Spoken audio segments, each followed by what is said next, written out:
नमस्कार, मैं हूँ doctor Saksham Mittal, joint replacement and sports injury specialist, CK Birla hospital और महाराजा अग्रसेन हॉस्पिटल द्वारका में।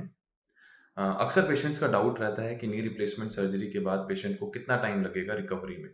पेशेंट्स को ये समझना चाहिए कि हर एक पेशेंट का रिकवरी पैटर्न अलग-अलग रहता है। कोई पेशेंट्स 3 हफ्ते बाद ही काफ़ी कंफर्टेबल हो जाते हैं, किसी-किसी पेशेंट को 6 हफ्ते या 2 महीने तक भी लगते हैं पूरी तरह से रिकवर होने में, अपनी डे टू डे एक्टिविटीज़ में वापस जाने में। लेकिन कुछ अ, हम टिप्स हम पेशेंट्स को इस वीडियो के थ्रू देना चाहेंगे जिससे उनकी रिकवरी थोड़ी-सी फास्ट हो सकती है। वो अपनी एक्टिविटीज़ में जल्दी वापस आ सकते हैं।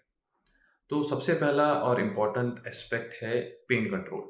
हम ऑपरेशन के बाद पेन कंट्रोल मेडिकेशंस चलाते हैं। पेशेंट्स को ध्यान रखना चाहिए कि वो मेडिकेशन सही तरीके से लें, क्योंकि अगर पेन कंट्रोल रहेगा उनको वो बहुत अच्छे तरीके से अपनी एक्सरसाइज़ेज़ कर पाएँगे, कंफर्टेबल रहेंगे, उनकी रिकवरी फास्टर होगी।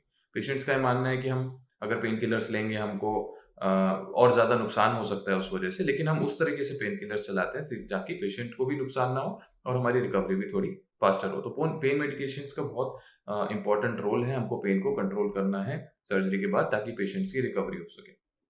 सेकंड और जो कि मोस्ट इम्पोर्टेंट एस्पेक्ट है, एक प्रॉपर तरीके से रिहैबिलिटेशन प्रोटोकॉल को फॉलो करना। उसका मतलब कि जो आपको एक्सरसाइज़ेज़ बताई गई हैं, जो फिज़ियोथेरेपिस्ट आपको नी रिप्लेसमेंट के बाद एक्सरसाइज़ेज़ करा रहा है, आप वो बहुत अच्छी तरीके से फॉलो करें। तभी आपकी रिकवरी फास्टर होगी। जो एक्सरसाइज़ेज़ आपको बताई गई हैं नी बेंडिंग की, आपकी मसल स्ट्रेंथिंग एक्सरसाइज़ की, जो आप वॉक करते हैं, तो वो धीरे-धीरे बढ़ाएँ। ऐसा नहीं है आप बहुत एग्रेसिव तरीके से एक्सरसाइज़ करें ये इस होप के साथ कि आप जल्दी रिकवर होंगे।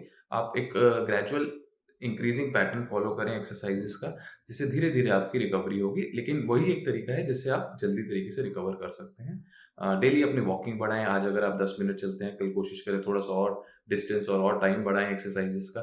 जैसे-जैसे आप एक्सरसाइज़ करते रहेंगे, मसल में स्ट्रेंथिंग होगी, तो आपकी रिकवरी उस तरीके से जल्दी होगी। तीसरा कि जो पेशेंट्स इम्यूनो कॉम्प्रोमाइज़्ड है या उनको कोई बीमारी है जैसे डायबिटिक पेशेंट्स या आपकी कोई ऐसी दवाई चलती है, तो उनको ख़ास तौर से इन्फेक्शंस का रिस्क ज़्यादा रहता है, तो उनको प्रिकॉशंस लेने चाहिए जिससे वो इन्फेक्शन से बच सके। यदि आपको कोई शरीर में यूरिन इन्फेक्शन हो रहा है, आपको कोई दाँत का इन्फेक्शन हो रहा है, कहीं पे किसी और तरीके का इन्फेक्शन हो रहा है, तो आपको जल्दी से जल्दी उसको ट्रीट कराना चाहिए या आपको कोई कोई अगर लग रहा है आपके जॉइंट रिप्लेसमेंट साइट पर कोई इन्फेक्शन के साइन्स है जैसे स्वेलिंग बहुत ज़्यादा एकदम से बढ़ गई है, वहाँ पे रेडनेस है, वहाँ पे वार्मथ है या आपकी मूवमेंट्स कम हो गई हैं पहले से, तो तब हमको इन्फेक्शन का सस्पेक्ट हो गया, आपको इमीडिएटली डॉक्टर को कंसल्ट करना चाहिए। अपनी डाइट चौथा फैक्टर है कि अपनी डाइट बहुत सही तरीके से रखनी है आपको, प्रोटीन इनटेक अपनी अच्छी रखनी है। हमारी न्यूट्रिएंट्स आपको मल्टीविटामिन्स, मिनरल्स ये बहुत अच्छी तरीके से चाहिए। अगर क्योंकि ये एक तरीके से बॉडी पे स्ट्रेस पड़ता है जब हम इन सर्जरीज़ के लिए जाते हैं, तो आपको रिकवरी आपकी डाइट भी बहुत इंपॉर्टेंट फैक्टर प्ले करती है। को लटका के ना रखें बहुत ज़्यादा टाइम तक। आप बीच-बीच में लेग को एलिवेट करें ताकि वो स्वेलिंग ज़्यादा ना बने आपको अगर स्वेलिंग ज़्यादा रहेगी तो आपको मूवमेंट्स होने में आपको पेन ज़्यादा फ़ील होगा। तो ज़्यादा टाइम तक अपनी लेग अपने लटका के ना रखें, लेग को डाउन ना रखें, बीच-बीच में पिलो पे एलिवेट करें उसको। तो 30-40 मिनट्स बाद आप पिलो पे एलिवेट करके रखें ताकि स्वेलिंग ना बने, आपकी रिकवरी जल्दी हो। और धीरे-धीरे आप अपनी रूटीन एक्टिविटीज़ में आते जाएँगे, आप रिकवर करते जाएँगे।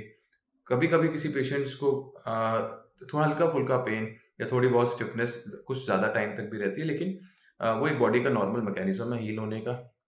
आप धीरे-धीरे रिकवर होते जाएँगे और डेफ़िनिटली अगर आप अपने ऊपर अच्छे से काम करेंगे नी रिप्लेसमेंट सर्जरी के बाद, तो आपकी रिकवरी फ़ास्टर होगी और एक लाइफ़ चेंजिंग सर्जरी है, तो उस चीज़ से, उस फ़ेज़ से घबराना नहीं है, पेशेंट को पेशेंट रहना है उस चीज़ के दौरान, अपनी उस रिहैबिलिटेशन फ़ेज़ के दौरान और डेफ़िनिटली उनको बहुत अच्छे रिज़ल्ट्स मिलेंगे।